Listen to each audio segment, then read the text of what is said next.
What up, y'all? Welcome to another episode of Hip Hop Now Podcast, a bonus episode brought to you by the producers of this podcast over at patreon.com/hiphopnow. Appreciate you. Here's some exclusive content. And if you're listening to this and say, well, hey, I didn't sign up. I didn't give you no money. I'm listening to it. The producers heard it months ago. There's the catch. Visit patreon.com/hiphopnow to find out more, or click the link in the description of this episode. Now, we all heard it. Pusha T dropped a new record, Neck and Wrist, featuring Jay-Z. And some of those bars on Jay-Z's song sparked a lot of debate, a lot of talk in hip-hop, but one debate in particular that has been talked about for years, dating as far back as 1997, if we want to keep it a buck, the year that the Notorious BIG, aka Biggie Smalls, was murdered. Now, the name of this podcast is After Big, AB. Now, we know Tupac's death impacted hip-hop, but more specifically, because Jay-Z brought it up, we're going to talk about it. So the thing that Jay-Z addressed, which I don't believe he's ever addressed in song, is whether or not he would be where he is had Biggie not been murdered. Now, I could tell you like this. There's some extreme opinions on both sides regarding this question. Some people feel like not even close. He wouldn't even been close to what he is as far as success in hip-hop today. Others would feel it would be no different. He was destined to be this. Both sound very stupid, mainly because, and I'm not calling your opinion stupid, I'm just saying, man, you're not thinking it through. Now, if you were around since then, since 97, you were actively into hip-hop, actively listening to Biggie and Tupac and Nas and Redman and the Tribe Called Quest and the Fugees and all of these groups that were around then and were kind of getting it on different levels. If you were paying attention to the game, specifically the King of New York game, right? Who's the best MCs, Biggie, Jay-Z, and Nas? The debate at that time amongst New York heads was who's the best, Biggie or Nas. Jay-Z inserted himself into that conversation. But in a lot of ways, it was smart, and rightfully so. Because then you had to look at his bars and say, well, what makes you think you belong in that conversation? You can't put yourself in that conversation. But nevertheless, over time, he kind of earned it. And it's the truth now, to be honest. But back then, it was a different story. Back then, when Big died, there was a void left in hip-hop, similar to when Tupac died, there was a void left in hip-hop. And in a lot of ways, not that he wouldn't want to have his friend here, but he benefited from Biggie not being here, mainly because his style of rapping, not specifically style of rapping, but the type of music he made, was so close to what we were getting from Big that he did fill a void that was left. See, with Tupac, a number of different people tried to fill that void in look, in sound, and flow, and it was just never right because no one could. Now, no one could fill Biggie's shoes, but the type of music that Biggie made, Jay-Z filled that lane. Party records, bars on party records, some of the dopest beats, the flashiness. He filled that lane. But before we get into my opinion about how I feel about this, In Jay-Z's feature on this Pusha T record, Neck and Wrist, he says, this is how he feels about it. He says, if Big would have lived, you would have got the commission. I'm not quoting him, by the way. You would have got the commission. The commission was a super group of rappers that would feature Biggie, Jay-Z, and Charlie Baltimore, I believe, and maybe one other person. But I think it was supposed to be those three mainly. Now I know what you're asking yourself. Isn't that the firm? And I know what you're really asking yourself. How could you put Charlie Baltimore in that group and not put Kim in that group? That seems like the no-brainer, right? Nas, AZ, and Foxy, Biggie, Jay-Z, and Lil' Kim. It's a no-brainer. But nevertheless, the commission never happened. But Jay-Z says if Big had never died, you would have got the commission.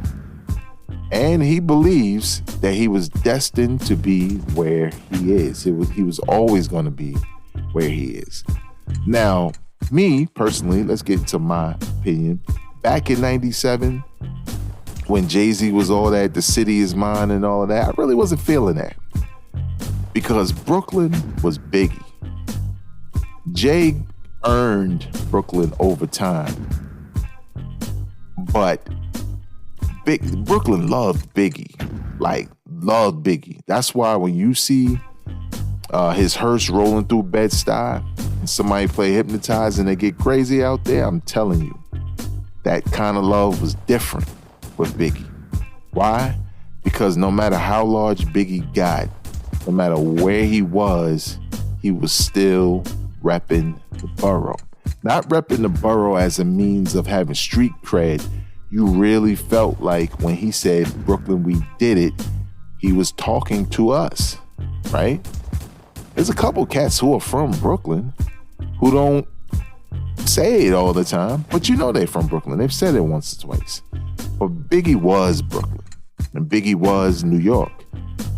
And Jay-Z kind of had to earn that slot over time, even though he wanted to claim it right away, which rubbed me the wrong way. As a Biggie fan, Biggie's my favorite rapper. But I still was a Jay-Z fan. And I remember before Big passing talking about he's about to retire after life after death because he can't keep up with MCs like this cat Jay-Z. I remember Big giving Jay-Z all kinds of props for his bars, right? They did a song together on Jay-Z's debut album, Reasonable Doubt, which is an undeniable classic. He did another song on Life After Death, I Love the Dough, which is a very slept-on record because the music itself is not really what hip-hop heads want to hear, but the bars. I mean, some of the stuff that's being said, you know what I'm saying? Who are you in the crib, screaming the fights on? I'm in the 1,500 seats, watching Tyson, same night, same fight, but one of us cats ain't playing right. I'll let you tell it. That's Jay-Z on that record. You know, we know it's a two-step record, but Biggie's saying crazy stuff. You know what I'm saying? Like, what'd he say? Ice reflect off lights. Shit flashes. Blonde and broke asses. Even got rocks in the beard and mustaches. Drop top fashion.